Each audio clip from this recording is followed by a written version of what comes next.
अगर आप SC ST OBC बहुजन या मूल निवासी भारत के पुराने रहने वाले यानी सबसे पुराने जनजाति, या अगर बुद्ध की भाषा में कहें कि आप समण हैं, समण मतलब जो यहीं की आवाज़ होती है, निज आवाज़ होती है, अगर भारत के आप ऐसे व्यक्ति हैं, ऐसे नागरिक हैं, ऐसे रहने वाले हैं, तो ये वीडियो आपके लिए है।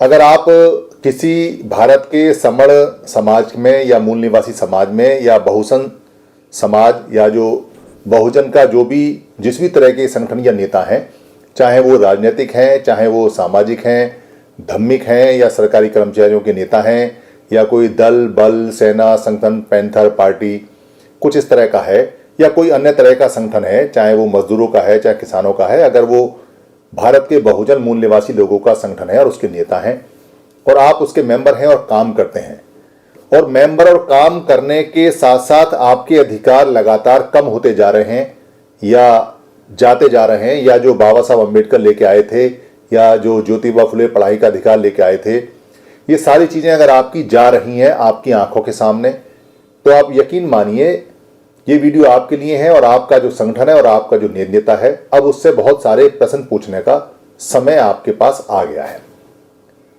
दरअसल भारत में या पूरी दुनिया में जो समण समाज है, जो बहुजन समाज है, जो मूल निवासी समाज है, वो सबसे ज़्यादा स्ट्रगल करता है, सबसे ज़्यादा मीटिंग करता है, सबसे ज़्यादा वो विरोध करता है किसी एट्रोसिटी का या जो उसके साथ में घटनाएं घटती हैं, और हमेशा अपने अधिकारों के लिए फाइट करता है, जागरूक है, लगातार अपने पैसे खर्च करता है, समय खर्च करता है।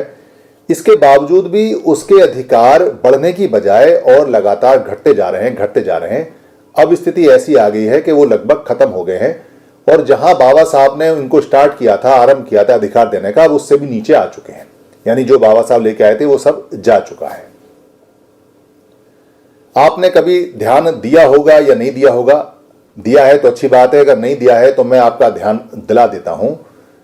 भारत के जितने भी संगठन हैं, चाहे वो धार्मिक हैं, मूल निवासियों के, समण समाज के, बहुजनों के, चाहे वो राजनीतिक हैं, चाहे वो सरकारी कर्मचारियों के हैं, चाहे वो कोई सेना दल बल सैनिक पैंथर पार्टी या कोई ब्रिगेडियर कमांड कुछ इस तरह का है, ये जितने भी संगठन हैं, ये सारे संगठन दरअसल आपके अधिकारों को लगातार खत्म करने का काम कर रहे हैं, और इनकी मेहरबानी से, इनकी पूरी ताकत लगाने से हमारे ये अधिकार जो बाबा साहब लेके आए थे वो और तेजी से जा रहे हैं। सुनने में ये बात थोड़ी सी आपको झटके वाली अजीब लग सकती है, मगर आप देखेंगे तो आपको पता चलेगा कि बहुत सारे संगठन जब अलग अलग काम करते हैं और नेता जब उनके प्रमुख बन जाते हैं और वो आपसे पैसा लेते हैं, आपसे सहयोग लेते हैं, तो आपको आश्वासन देते हैं कि हम आपके अधिकारों को सुरक्षित रखेंगे और इसको बढ़ाएंगे। मगर सारा पैसा लेने के बावजूद भी, सारी जितनी शक्ति आप लगाते हो, जो भी आप मीटिंग में पार्टी में जाते हो या जो सपोर्ट करते हो, झंडा उठाते हो या डंडा उठाते हो, उसके बावजूद भी नेता अपने वादे पे खरे नहीं उतरते, क्योंकि नेता जानते हैं कि वो पब्लिक के लिए यानी समण समाज के लिए काम नहीं कर रहे, वो अपने लिए कर रहे हैं। बाबा साहब ने कहा था कि संगठित रहो।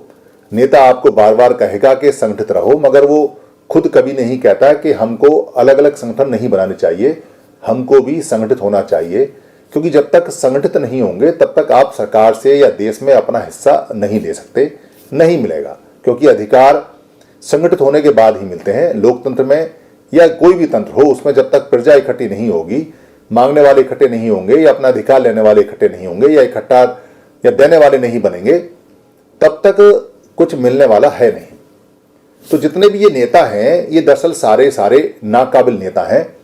ये अपने जितने भी कार्यकर्ता हैं उनको कहते हैं कि हम क्रांति करेंगे, हम अधिकार लेके आएंगे, और हो इसका उल्टा रहा है। कार्यकर्ता कभी पूछता नहीं है उनसे कि ऐसा उल्टा क्यों हो रहा है। कार्यकर्ता को पूछना चाहिए कि हमारे अधिकार क्यों जा रहे हैं। कार्यकर्ता को पूछना चाहिए कि आप सब का जब विचार एक है, सब बाबा साहब के संगठन हैं, सभी धार्मिक संगठन हैं, सभी राजनीतिक संगठन हैं, सभी सरकारी कर्मचारियों के संगठन हैं, सभी समण समाज के, बहुजन समाज के या मूल निवासियों के संगठन हैं, तो अलग अलग क्यों हैं? अलग अलग काम करके हमें क्या हासिल होगा और क्या हासिल हुआ है और क्या हासिल होने की कोई आपको रणनीति है, जरा हमें बताइए, जरा समझाइए कि कोई आदमी कैसे टुकड़ों में बट के अलग अलग रह के कोई चीज को हासिल कर सकता है, कोई चीज हमें मिल सकती है या हमारी बच सकती है। आप युवा हैं, आप जानकार हैं, आपको ये पता होना चाहिए, क्योंकि ये जो नेता हैं ये तो बूढ़े हो चुके हैं, इनका समय कट चुका है। ये अपनी पोजीशन का एंजॉय कर रहे हैं, अपनी पोजीशन का मजा ले रहे हैं। जो इनको बीच की कुर्सी मिलती है, प्रधानी मिलती है, सचिव मिलती है, इनको मान सम्मान मिलता है, ये उसका पूरा आनंद लेते हैं। जब इनके आनंद में कोई खलल पड़ता है या इनको लगता है कि इनका आनंद जाने वाला है, तो ये उस संगठन के टुकड़े कर देते हैं और फिर 2 टुकड़ों में बट के 2 प्रधान हो जाते हैं। फिर वो 4 टुकड़ों में बट के 4 प्रधान, 4 सचिव, 4 सेक्रेटरी, 4 संगठन, 4 जगह पैसा इकट्ठा होता है। ये प्रक्रिया चल रही है क्योंकि नेता आपके भले के लिए नहीं सोच रहा है, नेता अपने भले के लिए सोच रहा है, अपने काम के लिए सोच रहा है, उसको अपनी पोजीशन से प्यार है। आप जवान हैं, आपके सारे अधिकार जा चुके हैं, अब आपके पास में कुछ नहीं है। और नेता इस बात को कभी नहीं बताता, वरन वो आपस में एक संधि भी रखते हैं, वो दूसरे नेता की बुराई करते हैं, उसके पास नहीं जाना, वो नेता अच्छा नहीं है। ये बातें लगातार लगातार लगातार लगातार चलती रहती हैं। अगर आप इनका चिंतन करेंगे तो पाएंगे कि 2 के 4, 4 के 8 और 8 के 16 और 16 के 32 जो संगठन होते जा रहे हैं, दरअसल ये अपने लिए होते जा रहे हैं, समाज के लिए नहीं होते जा रहे हैं। क्योंकि समाज का बहुत ज़्यादा संगठनों से कोई हल नहीं होने वाला है। इसलिए जो वी द पीपल करके लोग इकट्ठे हो रहे हैं, उसमें उसी तरह के लोग इकट्ठे हो रहे हैं जो ये बात समझ गए हैं कि ये नेता निकम्मे हैं, नाकारा हैं, इनसे कुछ नहीं होने वाला है। ये सिवाय मोटे मोटे भाषण या चिकनी चुपनी बातें करने के अलावा या इमोशनल ब्लैकमेल करने के अलावा ये कुछ नहीं करते हैं। इनके बस की कुछ है भी नहीं। इनको इतनी सी भी जानकारी नहीं है कि जब तक सारे इकट्ठे नहीं होंगे तब तक वो कोई ऑब्जेक्टिव है या कोई उद्देश्य है उसको प्राप्त नहीं कर सकते, या बाबा साहब का जो अधिकार है उसको वापस लेके नहीं आ सकते या बढ़ा सकते हैं। जब इनको इतना ही पता नहीं है कि बिना इकट्ठे हुए कुछ नहीं मिलेगा और ये इकट्ठे होते नहीं है, तो ये निकम्मे और नालायक हैं, ये कुछ नहीं जानते हैं। मगर अगर आपको अपना भविष्य बचाना है, आपको बाबा साहब का संविधान, बाबा साहब के दिए हुए अधिकार बचाने हैं, तो आप सब ऐसे लोगों को ढूंढिए, ऐसे कार्यकर्ताओं को ढूंढिए जिनको समझ है और जो इन नेताओं के चंगुल में फंसे हुए हैं। वी द पीपल में मैं यहाँ आपको टेलीफोन नंबर देता रहूँगा ऐसे लोगों के, जो लोग ये काम कर रहे हैं ताकि वो इकट्ठे हो जाएं। इन नेताओं को बार बार कह रहे हैं कि भाई आप इकट्ठे हो जाएं। नेता अगर इकट्ठे नहीं होते हैं तो उनके कार्यकर्ता इकट्ठे हो जाएं। कार्यकर्ता अगर इकट्ठे हो जाएंगे तो नेता अपने आप ही इकट्ठे हो जाएंगे। जब तक कार्यकर्ता इकट्ठे नहीं होंगे, नेता को कोई जरूरत नहीं पड़ी है कि वो इकट्ठा हो। उनके ईगो और उनका काम बहुत बड़े चल रहा है।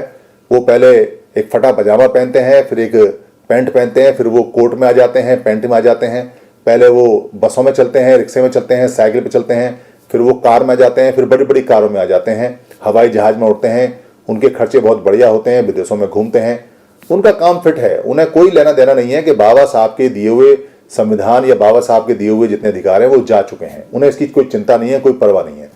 अगर उन्हें इसकी 1% भी चिंता होती या समझ होती तो वो बहुत पहले इकट्ठे हो चुके होते। क्योंकि जब बाबा साहब एक हैं, ज्योतिबा फुले एक हैं और सारे महापुरुष एक हैं, जब उद्देश्य एक है, संविधान एक है, संगठन एक है और सब बाबा साहब की बात करते हैं, तो अलग अलग संगठन बनाने को दुनिया की कोई भी ताकत जस्टिफाई नहीं कर सकती है। कोई भी नहीं कह सकता है।